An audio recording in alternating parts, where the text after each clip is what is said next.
श्री गणेशाय नमः. श्री स्वामी समर्थ. आज आपण 48वा सर्ग वाचूया.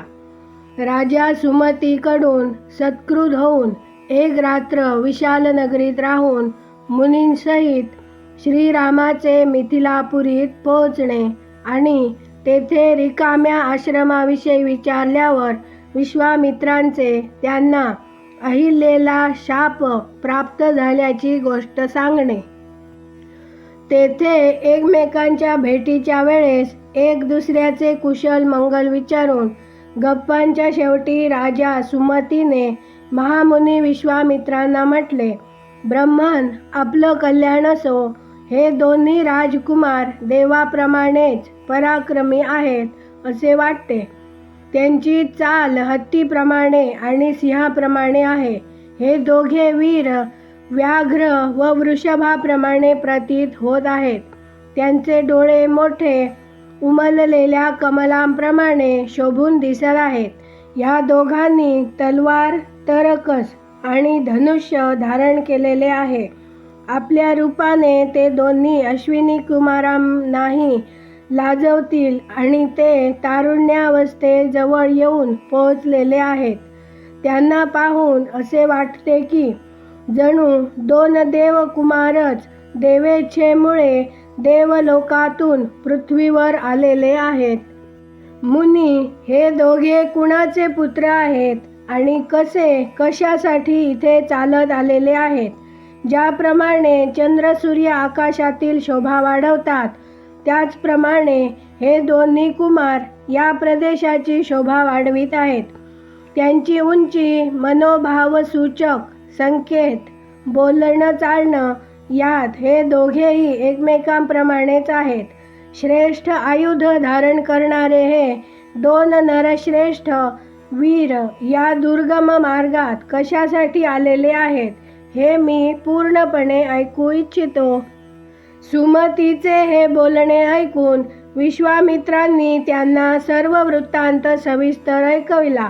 सिद्धाश्रमात निवास आणि राक्षसवधाचा प्रसंग सुद्धा सविस्तर सांगितला. विश्वामित्रांचे बोलणे ऐकून राजा सुमतीला फारच आश्चर्य वाटले.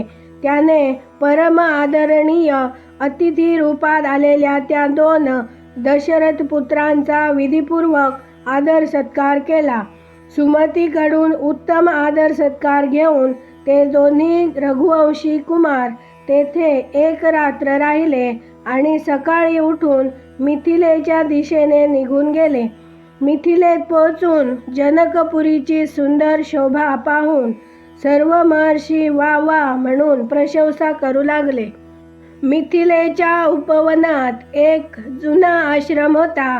तो अत्यंत रमणीय असूनही सुनाच दिसत होता.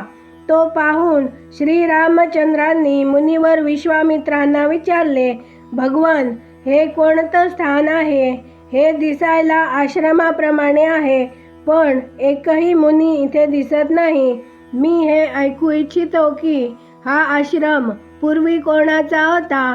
श्रीरामचंद्रांचा हा प्रश्न ऐकून प्रवचन कुशल महातेजस्वी महामुनी विश्वामित्रांनी याप्रमाणे उत्तर दिले, रघुनंदन, पूर्वी हा ज्या महात्म्याचा आश्रम होता आणि ज्यांनी क्रोधपूर्वक यास शाप दिलेला होता, त्यांचा आणि त्यांच्या या आश्रमाचा सर्व वृत्तांत तुला सांगतो. सविस्तरपणे ते ऐक. नरश्रेष्ठ, पूर्वी येथे महात्मा गौतमाचा आश्रम होता. त्यावेळेस हा आश्रम फारच दिव्य समजला जात असे. देवसुद्धा याची पूजा व प्रशंसा करायचे. महायशस्वी राजपुत्रा, पूर्वी महर्षी गौतम आपली पत्नी अहल्ये समवेत तेथे राहून तपश्चर्या करीत होते. त्यांनी खूप वर्षापर्यंत येथे तपश्चर्या केली होती. एक दिवस जेव्हा महर्षी गौतम आश्रमात नव्हते, तेव्हा उपयुक्त अवसर पाहून शचीपती इंद्र गौतम मुनींचा वेश धारण करून तेथे आले आणि अहल्येस म्हणाले, सदा सावध असणाऱ्या सुंदर स्त्रिये, रतीची इच्छा ठेवणारे नम्र पुरुष ऋतुकालाची वाट पाहत नाहीत. सुंदर कटिप्रदेशवाली सुंदरी, मी तुझ्याबरोबर समागम करू इच्छितो.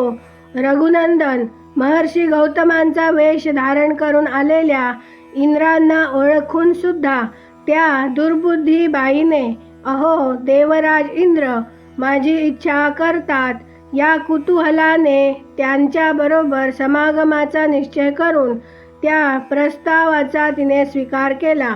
त्यानंतर तिने देवराज इंद्राला संतुष्ट होऊन म्हटले, सूरश्रेष्ठ, मी या समागमाने कृतार्थ झाले. प्रभो, आता आपण लवकरच इथून निघून जावं. देवेश्वर, महर्षी गौतमांच्या कोपामुळे आपण आपलं आणि माझं सर्व प्रकाराने रक्षण करावं. तेव्हा इंद्राने अहिल्यास हसून म्हटले, सुंदरी, मी पण संतुष्ट झालो. आता मी जसा आलो होतो तसाच निघून जाईन. श्रीराम याप्रमाणे अहिल्याशी समागम करून इंद्र जेव्हा त्या झोपडीतून बाहेर पडला तेव्हा गौतम येण्याच्या शंकेने उतावळेपणाने लवकर पळून जाऊ लागला. इतक्यातच त्याने बघितले, देव व दानवांनाही दुर्धर्ष तपोबल संपन्न महामुनी गौतम हातात समिधा घेऊन आश्रमात प्रवेश करीत आहेत. त्यांचे शरीर तीर्थाने भिजलेले आहे आणि ते प्रज्वलित अग्नीप्रमाणे उद्दीप्त झालेले आहेत. त्यांना पाहताच देवराज इंद्र भयाने थरथरून गेला. त्याच्या मुखावर विषाद दाटून आला. दुराचारी इंद्राने मुनींचा वेश केलेला पाहून सदाचार संपन्न मुनीवर गौतमांनी रागाने म्हटले, दुर्मते, तू माझं रूप धारण करून मोठंच पापकर्म केलेलं आहेस, म्हणून तू षंढ होशील. रागाने भरलेल्या महात्मा गौतमांनी असे म्हटल्याबरोबर लगेचच सहस्राक्ष इंद्राचे दोन्ही अंडकोश त्याच क्षणी पृथ्वीवर गळून पडले. इंद्राला या प्रकारे शाप देऊन गौतमांनी आपल्या पत्नीलाही शाप दिला. दुराचारिणी, तूही इथे काही हजार वर्षापर्यंत केवळ हवा पिऊन अथवा उपास करून कष्ट करीत काखेत राखेत पडून राहशील. सर्व प्राण्यांपासून अदृश्य राहून या आश्रमात राहशील. जेव्हा दुर्धर्ष दशरथ कुमार राम या घनघोर अरण्यात पदार्पण करतील त्यावेळेस तू पवित्र होशील. त्यांचा आतिथ्य सत्कार केल्यामुळे तुझे लोभ मोह वगैरे दोष दूर होतील आणि तू प्रसन्नतापूर्वक माझ्याजवळ येऊन आपलं पूर्व शरीर धारण करशील. आपल्या दुराचारिणी पत्नीला असे सांगून महातेजस्वी महातपस्वी गौतम हा आश्रम सोडून गेले आणि सिद्ध आणि चारणांकडून सेवित होऊन हिमालयाच्या रमणीय शिखरावर राहून तपश्चर्या करू लागले. इथे 48वा सर्ग पूर्ण झाला. आता आपण 49वा सर्ग वाचूया. पितृदेवांच्याकडून इंद्राला मेषाच्या अंडकोशांनी युक्त करणे आणि भगवान श्रीरामांच्याद्वारे अहल्येचा उद्धार व त्या दंपतीकडून त्यांचा सत्कार. त्यानंतर इंद्र अंडकोशरहित झाल्यामुळे फार घाबरला. तो त्रासून गेला. तो अग्नी इत्यादी देव सिद्ध गंधर्व व चारणांना म्हणाला, देव, महात्मा गौतमांच्या तपश्चर्येत विघ्न आणण्यासाठी मी त्यांना क्रोधित केलेलं आहे. असं करून मी हे देवांचंच एक कार्य केलेलं आहे. मुनींनी क्रोधपूर्वक मोठा शाप देऊन मला अंडकोशरहित केलेले आहे आणि आपल्या पत्नीचाही परित्याग केलेला आहे. त्यामुळे माझ्याकडून त्यांच्या तपश्चर्येचं अपहरण झालेलं आहे. जर मी त्यांच्या तपश्चर्येत विघ्न आणलं नसतं तर त्यांनी देवांचंच राज्य हिसकावलं असतं. तेव्हा असं केल्यानं मी देवांचंच कार्य सिद्धीस नेलेले आहे. म्हणून श्रेष्ठ देवांनो, तुम्ही सर्व लोक, ऋषी समुदाय आणि चारण मिळून मला परत अंडकोशयुक्त करण्याचे प्रयत्न करा.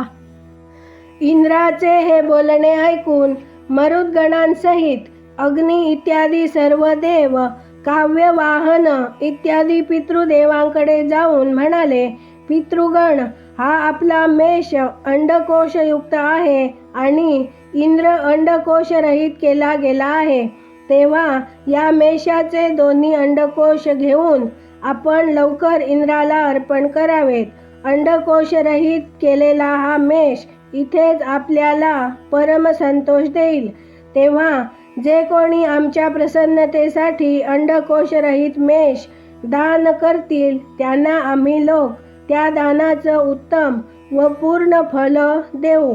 अग्नीचे हे बोलणे ऐकून पितृदेवांनी एकत्र जमून मेषाचा अंडकोश उखडून इंद्राच्या शरीरात योग्य जागी जोडले. काकुत्स्थ नंदन श्रीराम तेव्हापासून येथे आलेले सर्व पितृदेव अंडकोशरहित मेषांनाच उपयोगात आणतात आणि दान देणाऱ्यांना त्यांच्या योग्य दान देतात. रघुनंदन, तेव्हापासून महात्मा गौतमांच्या तपस्याजनित प्रभावाने इंद्राला मेषाचे अंडकोश धारण करावे लागले.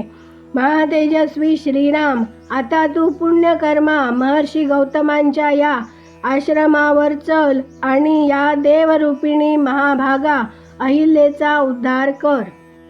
तेथे जाऊन श्रीरामांनी बघितले, महासौभाग्यशालिनी अहल्या आपल्या तपश्चर्येने दैदीप्यमान होत आहे. या लोकातील मनुष्य आणि संपूर्ण देव आणि असुरसुद्धा तेथे येऊन त्यांना पाहू शकत नव्हते. त्यांचे स्वरूप दिव्य होते. विधात्याने मोठ्या प्रयत्नाने त्यांची अंगनिर्मिती केली होती. त्या मायामयी दिसत होत्या. धुराने घेरलेल्या प्रज्वलित अग्निशिखेप्रमाणे दिसत होत्या. ओल्या आणि ढगांनी झाकलेल्या पूर्ण चंद्राच्या प्रभेप्रमाणे दिसत होत्या आणि पाण्याच्या आत उगवणाऱ्या सूर्याच्या दुर्धर्ष प्रभेप्रमाणे दिसत होत्या. गौतमांच्या शापामुळे श्रीरामांचे दर्शन होण्याआधी तिन्ही लोकातील कुठल्याही प्राण्याला त्यांचे दर्शन होणे कठीण होते. श्रीरामांचे दर्शन झाल्यावर जेव्हा त्यांच्या शापाचा शेवट झाला तेव्हा त्या सर्वांना दिसू लागल्या. त्यावेळेस श्रीराम व लक्ष्मण यांनी मोठ्या प्रसन्नतेने अहिल्येच्या दोन्ही पायांना स्पर्श केला.